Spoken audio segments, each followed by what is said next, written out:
waste that we are using to prepare a compost. This is the banana leaves, this is the beans, carrot and onion peels, brinjal, flowers, compost, papaya leaves, dry leaves, and this is the green leafy vegetable.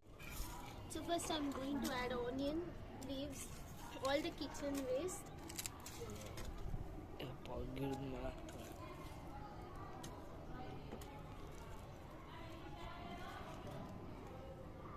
Next I'm going to add this compost. We need some more compost.